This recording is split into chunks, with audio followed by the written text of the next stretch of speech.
Hi guys, please search for the Tech Fair on YouTube and press the subscribe button and press the bell icon to get the latest updates from the Tech Fair.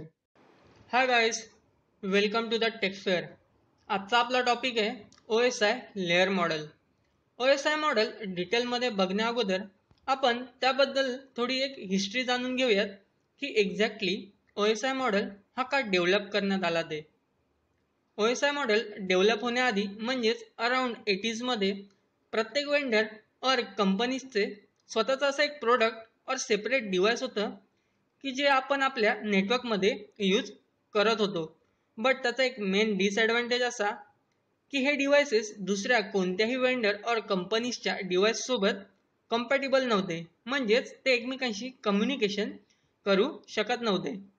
For example IBM आणि digital communication ह्या दोन वेगवेगळ्या companies आहेत आणि या कंपनीजचे वेगवेगळे devices सुद्धा आहेत. जर आपण आपल्या ऑफिसमध्ये HR डिपार्टमेंटमध्ये IBM कंपनीजचा कम्प्युटर यूज करतोय आणि IT डिपार्टमेंटमध्ये डिजिटल इक्विपमेंटचा कम्प्युटर यूज करतोय, तर हे दोन्ही कम्प्युटर्स और डिपार्टमेंट्स हे एकमेकांशी कम्युनिकेशन करू शकणार नाहीत, कारण की आपण या दोन्ही डिपार्टमेंटमध्ये वेगवेगळ्या कंपनीजचे डिव्हाइस यूज करतोय. सो हा प्रॉब्लेम दूर करण्यासाठी international organisation for standardisation ISO ने 1984 मध्ये एक ओपन मॉडेल डेव्हलप केला की जेणेकरून सर्व वेंडर्स हे एकमेकांशी कम्युनिकेशन करू शकतील. सो ते मॉडेल म्हणजेच OSI रेफरन्स मॉडेल. सो सध्या मोस्ट ऑफ द कंपनीज हे OSI मॉडेल यूज करून आपला नेटवर्क हा बिल्ड करत असतात. OSI मॉडेल बेसिकली एक 7 लेअर मॉडेल आहे. प्रत्येक लेअरला एक पर्टिक्युलर टास्क किंवा एक फंक्शन हा असाइन केलेला आहे. फॉर एक्झाम्पल आपल्या ऑफिसमध्ये वेगवेगळे डिपार्टमेंट्स आहेत आणि या डिपार्टमेंट्समध्ये वेगवेगळ्या पोस्टवर वेगवेगळे एम्प्लॉईज हे काम करतायत आणि प्रत्येक एम्प्लॉईला एक पर्टिक्युलर टास्क हे असाइन केलेलं असतं. समजा जर आपल्या ऑफिसमध्ये काही जरी इश्यू झाला तर वेगवेगळे डिपार्टमेंट्स असल्यामुळे आपल्याला माहीत असतं की या पर्टिक्युलर डिपार्टमेंटमध्ये हा आपला इश्यू सॉल्व्ह होऊ शकतो. जसे की समजा या महिन्याची सॅलरी जर आपल्याला आली नाही तर आपण डिरेक्टली HR डिपार्टमेंटला कॉन्टॅक्ट करतो, किंवा मग कॉम्प्युटर रिलेटेड काही इश्यू झाला तर आपण IT डिपार्टमेंटशी कॉन्टॅक्ट करतो आणि आपण आपला इश्यू रिझॉल्व्ह करतो. सेम तसंच आपल्या नेटवर्कमध्येही काही जरी इश्यू झाला आणि आपल्याला तो इश्यू ट्रबलशूट करायचा आहे तर डिफरंट लेअर स्ट्रक्चर असल्यामुळे आपण लगेचच इश्यू आयडेंटिफाय करू शकतो की एक्झॅक्ट कोणत्या लेअरला हा इश्यू आहे.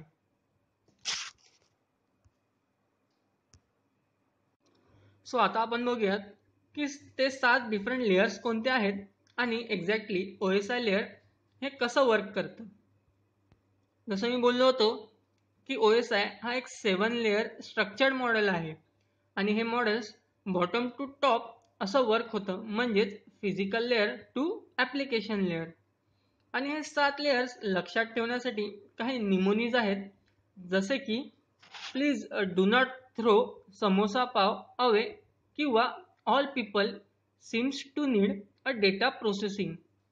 सो अशा प्रकारचे काही निमोनीज तुम्ही तयार करून हे 7 लेयर्स हे लक्षात ठेवू शकतात. सो आता आपण प्रत्येक लेअरबद्दल डिटेलमध्ये जाणून घेऊया की प्रत्येक लेअरचं एक्झॅक्टली काय फंक्शन आहे ते. सो आपला फर्स्ट लेअर आहे फिजिकल लेअर. फिजिकल म्हणजे की अशा सर्व गोष्टी ज्या आपण टच किंवा फील करू शकतो, म्हणजेच wires, cables, connectors, voltage level, timings आणि अशा बऱ्याचशा गोष्टीज. तर फिजिकल लेअर हे वायर मीडियम यूज करून बीट्स हे ट्रान्समिट और रिसीव करत असतात. तसेच फिजिकल लेअर हे नेटवर्क लेअर आणि फिजिकल डिव्हायसेस म्हणजेच हब्स आणि स्विचेस या सर्वांमध्ये इंटरफेस म्हणून काम करतात. फॉर एक्झाम्पल समजा आपल्याला 2 कम्प्युटर्स हे एकमेकांना कनेक्ट करायचे आहेत. सो आपल्याला वायर यूज करून हे 2 कम्प्युटर्स एकमेकांना कनेक्ट करावे लागतील आणि हा वायर म्हणजेच या 2 डिव्हायसेस मधला इंटरफेस. सो आपला नेक्स्ट लेअर आहे data link layer. Data link layer physical लेअरकडनं बिट्स किंवा मेसेजेस हे रिसीव करतात आणि त्यानंतर त्यांना डेटा फ्रेम्समध्ये कन्वर्ट करून अप्पर लेअरला ट्रान्समिट करतात. So data link layer data फ्रेम्सना सोर्स मॅक ॲड्रेस आणि डेस्टिनेशन मॅक ॲड्रेस असाइन करतात. सो डेस्टिनेशन मॅक ॲड्रेस असल्यामुळे आपल्या लोकल नेटवर्कमध्ये आपला नेक्स्ट डेस्टिनेशन डिव्हाइस कोणता आहे हे फाइंड करणं खूप इझी होऊन जातं. समजा आपल्या नेटवर्क फ्रेममध्ये किंवा डेटा फ्रेममध्ये काही एरर्स असतील तर ते एरर्स डिटेक्ट करण्याचं आणि त्यानंतर ते एरर्स करेक्ट करण्याचं काम हे डेटा लिंक लेअरमध्ये केलं जातं. म्हणजेच एरर करेक्शन प्रोसेस ही कंप्लीट झाल्यानंतर प्रत्येक फ्रेम ही सेपरेट होऊन नेटवर्क लेअरला ट्रान्समिट केली जाते. सो स्विच किंवा मॅक ॲड्रेस हे डेटा लिंक लेअरवर काम करतात. सो स्विच आणि मॅक ॲड्रेसबद्दल आपण आपल्या येणाऱ्या एपिसोडमध्ये डिटेलमध्ये बघणार आहोत. पण आत्तापुरतं तुम्ही फक्त एवढं लक्षात ठेवा की स्विच हा डिव्हाइस हा डेटा लिंक लेअरवर काम करतो. सो आपला आता नेक्स्ट लेअर आहे network layer. Network layer data link लेअरकडनं ज्या काही फ्रेम्स आहेत ते रिसीव करतात आणि त्यानंतर त्यांना पॅकेटमध्ये कन्वर्ट करून ट्रान्सपोर्ट लेअरला ट्रान्समिट करतात. सो नेटवर्क लेअर हे पॅकेटला एक सोर्स आय पी ॲड्रेस आणि एक destination I P addresses assign करतात. सो राउटर हा डिव्हाइस हा destination I P address use करून आपल्या डेस्टिनेशनपर्यंत पोहोचण्याचा जो काही पाथ आहे ते पाथ सिलेक्ट करण्याचं काम हा राउटर हा करत असतो. सो आपला डेटा हा डेस्टिनेशनपर्यंत कसा पोचू शकेल ह्याचे सर्व अपडेट्स आणि इन्फॉर्मेशन हे अप्पर लेअरला देण्याचं काम हा नेटवर्क लेअर करत असतो. सो राउटर आणि आय पी ॲड्रेसेस हे या नेटवर्क लेअरवर काम करतात. सो राउटर्स आणि IPv4 किंवा IPv6 या आय पी ॲड्रेसेसबद्दल आपण आपल्या येणाऱ्या व्हिडिओजमध्ये बघणार आहोतच. पण सध्यापुरतं तुम्ही एवढंच लक्षात ठेवा की राउटर आणि आय पी ॲड्रेसेस हे या नेटवर्क लेअरवर काम करतात. सो आपला नेक्स्ट लेअर आहे ट्रान्सपोर्ट लेअर. सो ट्रान्सपोर्ट लेअरच्या नावावरूनच तुम्हाला समजलं असेल की ट्रान्सपोर्ट लेअरचं मेन फंक्शन डेटा ट्रान्सपोर्ट करणं आहे. सो ट्रान्सपोर्ट लेअर जे काही नेटवर्क लेअरकडनं पॅकेट्स रिसीव होतात ते पॅकेट्स एका छोट्या छोट्या सेगमेंट्समध्ये कन्वर्ट करून त्यानंतर ते ट्रान्समिट होतात.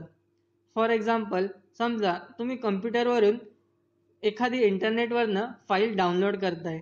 सो ती डाउनलोड करताना इंटरनेट ती फाईल छोट्या छोट्या सेगमेंट्समध्येच म्हणजे सोप्या भाषेत सांगायचं झालं तर त्या फाईलचे छोटे छोटे तुकडे करून त्यानंतर ती फाईल आपल्या कम्प्युटरला ट्रान्समिट होते. सो त्यामुळे आपला जो काही डेटा आहे तो आपल्याला कन्फर्म आपल्या कम्प्युटरवर ट्रान्समिट होतो. सो हे जे काही सेगमेंट्स आहेत हे ट्रान्समिट होण्या अगोदर चेक केलं जातं की हे सेगमेंट्स ट्रान्समिशनसाठी रेडी आहेत की नाहीत. सो त्यानंतरच हे सेगमेंट्स ट्रान्समिट केले जातात. सो सेगमेंट्स हे ट्रान्समिट केल्यानंतर जर ते सेगमेंट्स सक्सेसफुली ट्रान्समिट झालेच तर समोरचा जो काही डिव्हाइस असेल तो एक एक्नॉलेजमेंट मेसेज सेंड करतो की तुम्ही जे काही सेगमेंट्स आम्हाला पाठवले होते ते आम्हाला सक्सेसफुली रिसीव्ह झालेले आहेत. सो TCP आणि UDP हे दोन प्रोटोकॉल्स हे मेनली ट्रान्सपोर्ट लेअरमध्ये सेगमेंट ट्रान्समिट आणि रिसीव्ह करण्यासाठी यूज केले जातात. सो आपला नेक्स्ट लेअर आहे सेशन लेअर. दोन कम्प्युटरमधला सेशन स्टार्ट, मॅनेज किंवा टर्मिनेट करण्याचं काम हे या लेअरमध्ये केलं जातं. फॉर एक्झाम्पल समजा तुम्ही तुमच्या फ्रेंडला जर एखादी फाईल मेल करत असाल तर फर्स्ट तुमच्या दोघांमध्ये एक सेशन क्रिएट होईल आणि त्यानंतर फाईल वेगवेगळ्या सेगमेंटमध्ये सेंड होईल. समजा जर तुम्ही मध्येच जर तुमचा डेटा कनेक्शन ऑफ केला तर तुमच्या दोघांमधला जो सेशन आहे तो टर्मिनेट होईल. सो टर्मिनेट व्हायच्या अगोदर ज्या काही सेगमेंट्स तुमच्या सेंड झालेल्या असतील त्यास तुम्हाला परत सेंड कराव्या लागणार नाहीत. सो ज्या काही तुमच्या टर्मिनेट झाल्यानंतरच्या ज्या काही सेगमेंट्स असतील त्यास तुम्हाला नंतर सेंड कराव्या लागतील. सो जर थोडक्यात सांगायचं झालं तर ज्याला आपण फाईल सेंड करतोय तो युजर अवेलेबल आहे की नाही हे चेक करायचं काम हे सेशन लेअर करत असतं. आपला नेक्स्ट लेअर आहे प्रेझेंटेशन लेअर. प्रेझेंटेशन लेअरचा मेन फंक्शन म्हणजेच की फॉर्मॅटिंग ऑफ डेटा, म्हणजेच की डेटा अशा फॉर्मॅटमध्ये क्रिएट करायचा की ॲप्लिकेशन लेअर हा डेटा सहजपणे रीड करू शकेल. आता समजा की आपला एक युजर आहे तो जर्मनीचा आहे. सो आपण जेव्हा फाईल सेंड करू तेव्हा प्रेझेंटेशन लेअर ती फाईल जर्मन लँग्वेजमध्ये कन्वर्ट करून ईमेल फॉर्मॅटमध्ये सेंड करेल. सो जो काही आपला जर्मनीचा युजर आहे तो ती फाईल इझिली रीड करू शकेल. तसेच सिक्युरिटीसाठी डेटा हा एन्क्रिप्ट आणि डिक्रिप्ट करण्याचं कामही प्रेझेंटेशन लेअरमध्ये केलं जातं. सो आता लास्ट लेअर म्हणजेच ॲप्लिकेशन लेअर. ॲप्लिकेशन लेअर म्हणजेच की जे ॲप्लिकेशन्स आपण डेली यूज करत असतो, जसे की ईमेल, वेब ब्राउझर, FTP आणि अशा बऱ्याच काही गोष्टीज, या सर्व गोष्टी ह्या ॲप्लिकेशन लेअरमध्ये येतात. सो आता आपण एक रिअल लाईफ एक्झाम्पल बघूयात की एक्झॅक्टली OSI लेअर हा कसा वर्क होतो ते. सो अज्युम करा की तुम्ही तुमच्या मित्राला एखादं पत्र लिहिताय. सो तुम्ही पत्र लिहिण्यासाठी आपण एक पेपर यूज करतो. सो हा पेपर म्हणजेच आपला ॲप्लिकेशन लेअर. सो त्यानंतर पेपरमध्ये आपला जो काही मायना असेल तो मायना आपण लिहून त्यानंतर एका इन्व्हॉल्वमध्ये ते पत्र आपण टाकून त्यानंतर मग ते पोस्टसाठी रेडी करतो. सो जो काही त्याचा जो मायना किंवा जो आपण पर्टिक्युलर एका फॉर्मॅटमध्ये ते पत्र लिहितो की जेणेकरून आपला जो काही मित्र असेल त्या मित्राला ते लेटर वाचता येईल. सो मग त्या लेटरचा फॉर्मॅट म्हणजे आपला प्रेझेंटेशन लेअर. त्यानंतर ते लेटर आपण इन्व्हॉल्वमध्ये टाकून आपण ट्रान्सपोर्ट करायला ते लेटर रेडी करतो. त्यानंतर आपण त्या इन्व्हॉल्ववर आपला स्वतःचा ॲड्रेस आणि आपल्याला ज्याला पाठवायचा आहे ते आपल्या मित्राचा ॲड्रेस त्या इन्व्हॉल्ववर लिहितो. म्हणजेच आपण सोर्स आणि डेस्टिनेशन त्या लेटरला असाइन करतो.